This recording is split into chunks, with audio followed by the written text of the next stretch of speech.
प्रधानमंत्री ने गोरखपुर जिले में चौरी चौरा शताब्दी समारोह का किया उद्घाटन। किसानों को बताया देश की प्रगति का आधार।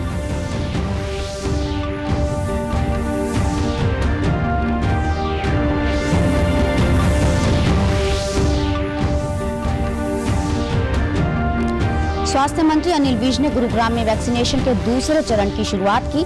कहा सभी प्रदेशवासी बिना संकोच के लगवाएं वैक्सीन।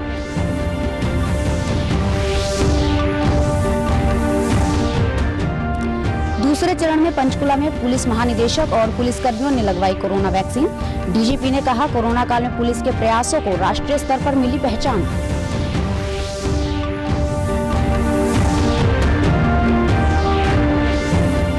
और कृषि मंत्री जेपी दलाल ने कहा बातचीत से निकलेगा किसान आंदोलन का हल। कहा कुछ विपक्षी पार्टियां किसानों को कर रही हैं गुमराह। नमस्कार, मैं ममता रानी। अब समाचार विस्तार से।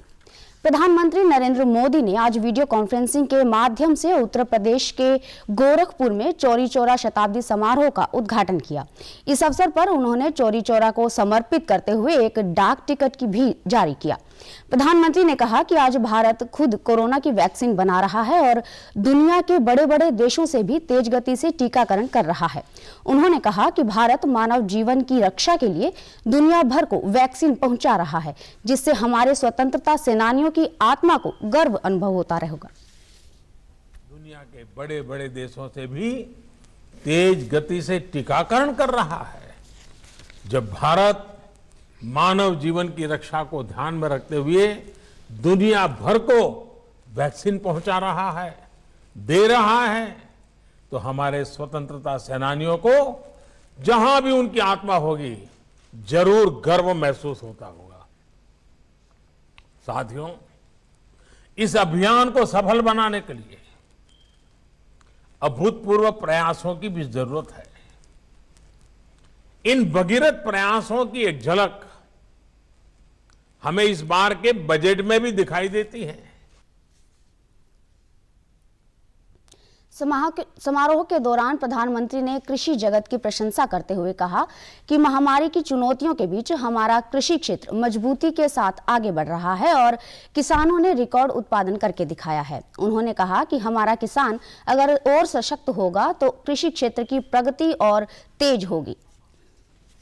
हमारा कृषि क्षेत्र मजबूती से आगे बढ़ा और किसानों ने रिकॉर्ड उत्पादन करके दिखाया। हमारा किसान अगर और सशक्त होगा तो कृषि क्षेत्र में ये प्रगति और तेज होगी। इसके लिए इस बजट में कई कदम उठाए गए हैं। मंडियों किसानों के फायदों का बाजार बने, इसके लिए 1000 और मंडियों को इनाम से जोड़ा जाएगा। देश में कोरोना वैक्सीनेशन और टीकाकरण की स्थिति को लेकर स्वास्थ्य मंत्रालय ने एक प्रेस वार्ता की। प्रेस वार्ता के दौरान स्वास्थ्य सचिव राजेश भूषण ने बताया कि 4 फरवरी तक देश में 45,93,427 लोगों को कोरोना वैक्सीन लगाई जा चुकी है। उन्होंने बताया कि सिर्फ 18 दिनों में 40 लाख लोगों का कोविड-19 टीकाकरण करने वाला भारत विश्व में सबसे तेज देश बन गया है। आप देखेंगे कि 9,300 के लगभग ये जून के पहले सप्ताह में थे। अभी ये 12,899 4 फरवरी को थे, तो ये भी लगातार घट रहे हैं। देश में कोरोना के मामलों में लगातार गिरावट दर्ज की जा रही है। स्वास्थ्य सचिव ने बताया कि देश में सक्रिय मरीजों की संख्या 1,55,000 है। कोविड से अब तक 1,54,000 लोगों की मृत्यु हुई है। अगर मृत्यु को देखें, daily deaths, they are also continuously declining. Covid से होने वाली जो मृत्यु हैं उनमें भी जो ग्राफ हम आपको दिखा रहे हैं, आप देखेंगे कि सितंबर और अक्टूबर में ये संख्या सबसे ज़्यादा थी और उसके बाद से लगातार ये घट रही है। स्वास्थ्य मंत्री अनिल विज ने आज गुरुग्राम में वैक्सीनेशन के दूसरे चरण की शुरुआत की। उन्होंने बताया कि इस चरण में 1 लाख फ्रंटलाइन वर्कर्स को कोरोना वैक्सीन दी जाएगी। स्वास्थ्य मंत्री ने कहा कि हमें गर्व है कि इस महामारी के समय में किसी दूसरे देश पर निर्भर नहीं रहना पड़ा। उन्होंने कहा कि सरकार जैसे जैसे वैक्सीनेशन का कार्यक्रम तय करती है, उसी प्रकार बिना संकोच के सभी प्रदेशवासियों को वैक्सीन लगवानी चाहिए। हमने इंजेक्शन लगाए हैं और लगभग 65% कर्मचारियों को लगाए जा चुके हैं। इस फेज में भी 1 लाख जो कर्मचारी हैं, जिसमें पुलिस के हैं, होमगार्ड के हैं, रेवेन्यू के हैं, लोकल बॉडीज के हैं, इनको हम लगाएंगे और हमारे पास सफिशिएंट मात्रा में वैक्सीन है। हमें इस बात का बहुत गर्व है कि इस महामारी के समय में हमें किसी दूसरे देश पर निर्भर नहीं करना पड़ा। स्वास्थ्य मंत्री ने किसान आंदोलन पर कहा कि कोई भी समस्या बातचीत के जरिए हल होती है और केंद्र सरकार बातचीत के लिए हमेशा तैयार है। उन्होंने किसान नेताओं से अनुरोध किया कि वे 6 तारीख का चक्का जाम स्थगित करें। स्वास्थ्य मंत्री ने विपक्षी पार्टियों पर निशाना साधते हुए कहा कि ये पार्टियां इस आंदोलन का हल नहीं होने देना चाहती। बातचीत के लिए हमारी सरकार हमेशा तैयार है। प्रधानमंत्री जी ने भी कहा है कि बातचीत के रास्ते खुले हैं, तो उनको बातचीत के लिए आगे आना चाहिए। धरना देने का, प्रदर्शन करने का प्रजातंत्र में सबको अधिकार है, लेकिन इस बात की चिंता जरूर करनी चाहिए कि हमें अपना वो अधिकार इस्तेमाल करते हुए दूसरों के अधिकार का हनन न हो, आम जनता को दुख तकलीफ ना हो। किसान नेताओं से मेरा अनुरोध है कि वो 6 तारीख का चक्का जाम स्थगित करें।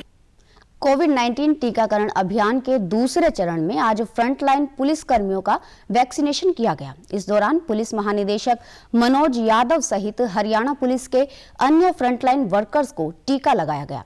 डीजीपी मनोज यादव ने बताया कि आज हरियाणा पुलिस और होमगार्ड के जवानों का टीकाकरण किया जा रहा है। दूसरे चरण की शुरुआत में सबसे पहले उन्होंने खुद टीकाकरण करवाया ताकि पुलिस के जवानों में किसी प्रकार के डर का माहौल न रहे।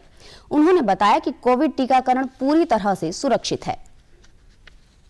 प्रथम था वो सबसे पहले जो हमारे मेडिकल वर्कर्स थे, हेल्थ वर्कर्स, उनको क्योंकि वो सबसे ज़्यादा खतरे में काम करते हैं। उसके बाद जो दूसरी लिस्ट ऑफ प्रायोरिटी में फ्रंटलाइन वर्कर्स, और फ्रंटलाइन वर्कर्स में पुलिस, होमगार्ड ये अग्रणी हैं।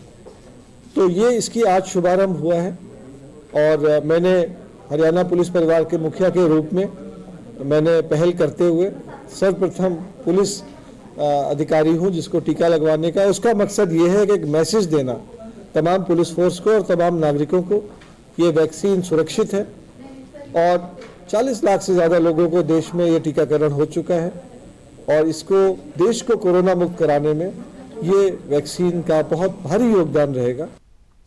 पुलिस महानिदेशक ने कहा कि कोविड-19 महामारी के दौरान लॉकडाउन में आमजन को पुलिस का एक नया चेहरा देखने को मिला और उनके प्रयासों को निरंतर राष्ट्रीय स्तर पर पहचान मिली। कर्मचारी हरियाणा के हैं, उनको बताना चाहता हूँ कि देश ने और सरकार ने उनका ये जो योगदान था देश को कोविड से की आपदा से बचाने में, उसको रिकॉग्नाइज किया है। उनको अग्रणी पंक्ति में माना है कोविड फाइटर्स की, और इसलिए देश और समाज हमें निःशुल्क और प्राथमिकता के आधार पे ये कोविशील्ड दे रहा है। ये बिल्कुल सुरक्षित है। कृषि मंत्री जेपी दलाल ने कहा कि किसान आंदोलन का हल केवल बातचीत से हो सकता है। वे आज भिवानी में कार्यकर्ताओं से रूबरू हुए। उन्होंने कहा कि कृषि कानून किसानों के हितों में है, लेकिन कुछ राजनीतिक दल सत्ता के सपने संजोए बैठे हैं। कृषि मंत्री ने कहा कि केंद्र और प्रदेश सरकार जनहितैषी कार्य कर रही है। उन्होंने कहा कि प्रदेश में पानी की कमी है, इसलिए SYL का पानी लाने का प्रस्ताव रखा गया। वो कृषि के लिए पानी का, पीने के लिए पानी का, और इस साल जो है जमुना में भी पानी कम है। भाखड़ा के डैम का पानी का लेवल बहुत नीचे है। जो पानी हमें आता था एवरेज, उससे नीचे पानी है। तो सरकार ने इसीलिए नीतियाँ बनाई हैं कि ड्रिप इरिगेशन से, टपका विधि से सब्सिडी देकर कम पानी में ज़्यादा खेती हो सके, उस तरह की नीतियाँ बनाई हैं। वाटर रिचार्जिंग के लिए हमने नीतियाँ बनाई हैं, पॉन्ड अथॉरिटी हमने बनाई है, और धीरे धीरे करके हमारी कोशिश ये है कि जो उपलब्ध पानी है उसी के अंदर किसानों को सिंचाई के लिए पानी मिले। और ये गंभीर समस्या है जिससे आने वाले हमारे किसानों के लिए, किसानों के परिवारों के बच्चों के लिए बड़ा भारी संकट आने वाला है। विश्व कैंसर दिवस पर आज हिसार के नागरिक अस्पताल परिसर में नर्सिंग स्कूल की छात्राओं ने जागरूकता कार्यक्रम का आयोजन किया। कार्यक्रम के दौरान उप civil surgeon doctor Jaya Goyal ने कैंसर के लक्षण, बचाव और निवारण के बारे में जानकारी दी। उन्होंने कहा कि विश्व कैंसर दिवस एक वैश्विक कार्यक्रम है जो कि विश्व के लोगों को कैंसर के खिलाफ लड़ाई लड़ने में एकजुट करने के लिए प्रतिवर्ष 4 फरवरी को मनाया जाता है। कार्यक्रम के समापन अवसर पर प्रतियोगिता के विजेताओं को पुरस्कार देकर सम्मानित भी किया गया। उप मुख्यमंत्री दुष्यंत चौटाला ने कहा कि नागरिक विमानन क्षेत्र में हरियाणा अपनी अहम भूमिका निभाएगा। जल्द ही प्रदेश में विमानों के मरम्मत एवं रखरखाव के लिए 3 हैंगरों का निर्माण पूरा हो जाएगा। उन्होंने कहा, बेंगलुरु में एरो इंडिया 2021 के उद्घाटन अवसर पर राज्य के मुख्यमंत्री के प्रतिनिधि के तौर पर हिस्सा लिया। उप मुख्यमंत्री, जिनके पास नागरिक एवं विमानन विभाग का प्रभार भी है, ने कहा कि हरियाणा सरकार की दूरगामी सोच के कारण राज्य में नागरिक विमानन क्षेत्र में क्रांति आई है। उन्होंने बताया कि सरकार एक अहम परियोजना लेकर आई है जिसके तहत पहले चरण में हवाई अड्डा हिसार को प्रथम लाइसेंस प्राप्त हवाई अड्डा करवाना था, जिसका गौरव हवाई अड्डा हिसार को सितंबर 2018 में प्राप्त हुआ। साथ ही प्रधानमंत्री नरेंद्र मोदी की लोक कल्याण योजना के तहत छोटे विमानों से आम जन का क्षेत्रीय गंतव्यों के लिए आवागमन प्रारंभ करना था। इसी क्रम में देश में पहली बार एयर टैक्सी द्वारा उड़ान परियोजना के तहत हवाई यात्रियों का विभिन्न गंतव्यों के लिए आवागमन शुरू किया तथा सुचारू रूप से चल रहा है। दूसरे चरण में पर्यावरणीय स्वीकृति एवं 10,000 फीट लंबे रनवे का निर्माण शामिल है।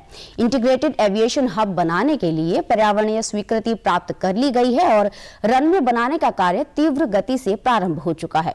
तीसरे चरण में 2 समानांतर रनवे, विशाल टर्मिनल बिल्डिंग एवं कार्गो पोर्ट का निर्माण कार्य शामिल है। दुष्यंत चौटाला ने कहा कि इस परियोजना से हवाई प्रशिक्षण, हवाई संचालन एवं मरम्मत के क्षेत्र में रोजगार की अपार संभावनाएं सम्मिलित है। प्रदेश भर में लगभग 100 वर्ष पुराने पेड़ों की पेंशन लगाई जाएगी। वन एवं शिक्षा मंत्री कंवरपाल गुर्जर ने कहा कि पुराने पेड़ों को बचाने के लिए ऐसी मुहिम शुरू की जा रही है।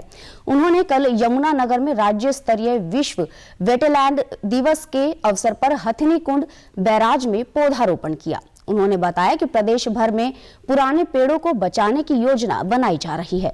इस योजना के तहत प्रभावित लोगों को मुआवजे के रूप में राशि दी जाएगी।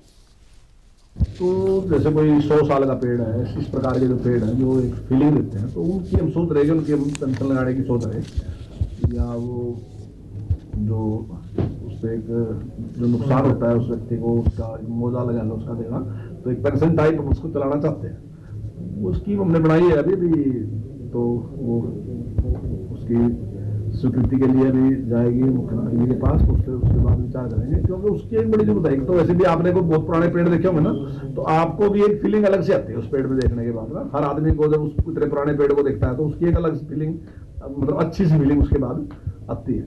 और दूसरा उसमें ना जी कई चीजें ऐसी होती है जो आम जो अभी का पेड़ है उसमें होती है, जैसे खोखर है उसमें, तो कुछ हमारे पक्षी ऐसे जो खोखर में अंडे देते हैं। अगर वो नहीं होंगे इस प्रकार के पेड़ तो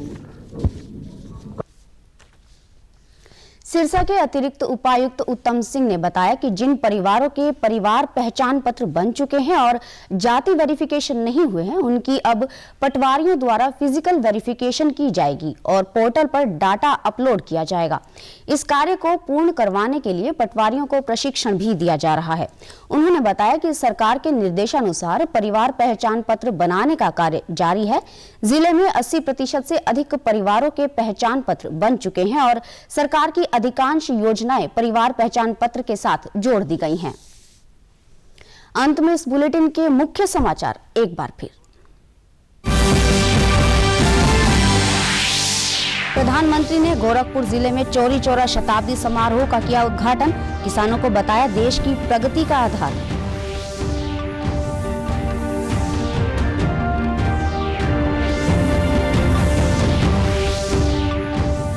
स्वास्थ्य मंत्री अनिल विज ने गुरुग्राम में वैक्सीनेशन के दूसरे चरण की शुरुआत की। कहा, सभी प्रदेशवासी बिना संकोच के लगवाएं वैक्सीन।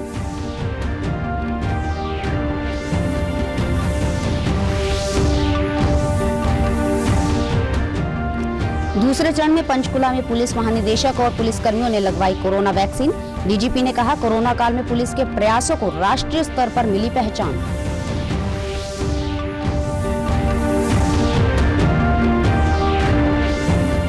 और कृषि मंत्री जेपी दलाल ने कहा, बातचीत से निकलेगा किसान आंदोलन का हल। कहा, कुछ विपक्षी पार्टियों किसानों को कर रही हैं गुमराह। समाचारों में आज इतना ही। नमस्कार।